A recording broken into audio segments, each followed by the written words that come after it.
What time is it now? It is about 12 after 4. That's Good. plenty of time. Yeah, we're good. Do you want this door shut?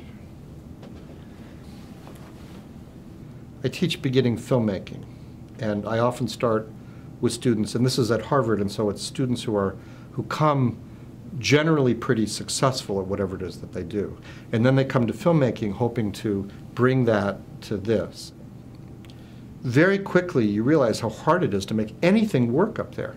The simplest idea, person coming into a room and sitting down and making that play visually is shockingly, it just takes time and effort, and it's very public. And the mood of the class instantly goes from whatever kind of bravura got you there to this wonderfully humbled, chastened, this is hard kind of mood in which people are helping each other, scramble out of the pit of their own ambition and into the reality of trying to make a film. And one of the things I figured out for me about how to balance the insanity of production and making movies and then having the rest of your life to sort of make sense of, and how expensive it is and how time-consuming it is, and how actually nobody really wants you to do that kind of work and nobody really pays for it, and the economy of documentary filmmaking is nightmarish, and it's like endlessly bad except unbelievably fun.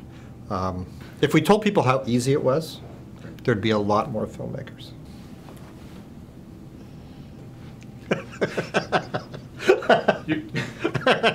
The ludicrousness of that dawned on me, but I was very, this was, not until like 5 or 6 years ago, really 10 years ago, that I began to realize that I just couldn't keep making movies like that.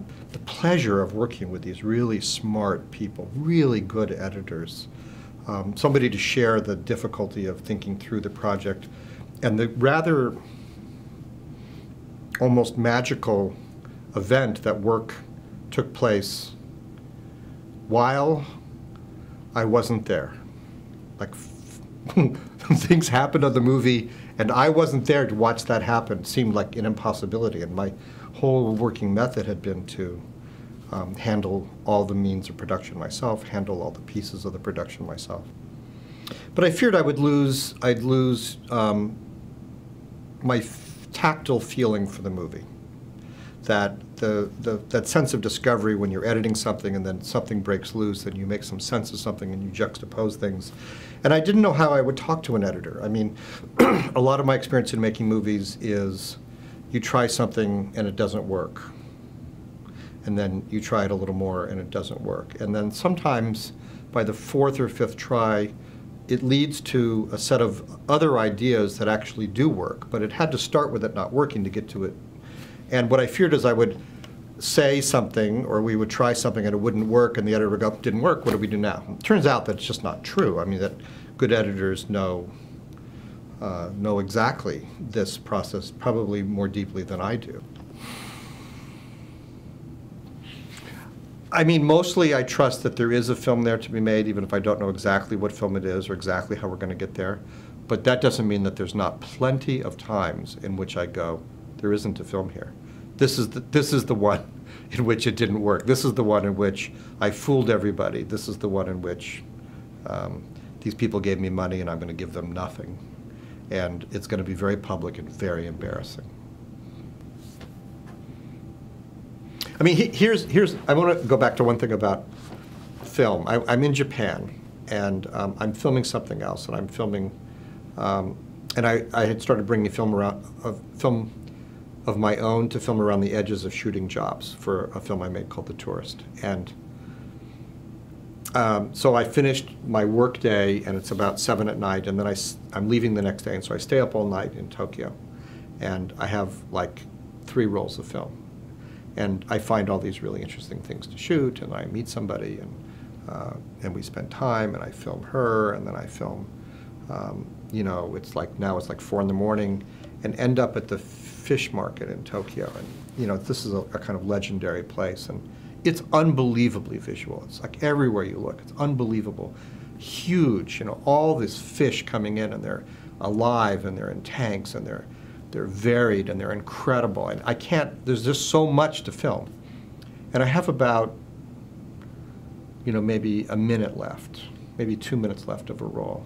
And I find something, and it's about 5 in the morning, and the sun's about to come up, and I have to get on an airplane in a few hours. And I go, okay, I'll shoot this. And it's really good. And as I finish it, and then I round the corner, and in the next room is an airplane hangar size space, huge, filled. Every square inch of this airplane hangar has a 20-foot steel gray tuna laid out, like 1,000 of them. And there's blocks of dry ice, so there's this kind of rising fog, and that's kind of lit because there's these standing lights. So there's this lit fog above these 1,000 tuna, and there's these men in yellow slickers from head to toe moving through the fog and writing Japanese characters in red paint on each tuna. And I have no film. I shot it.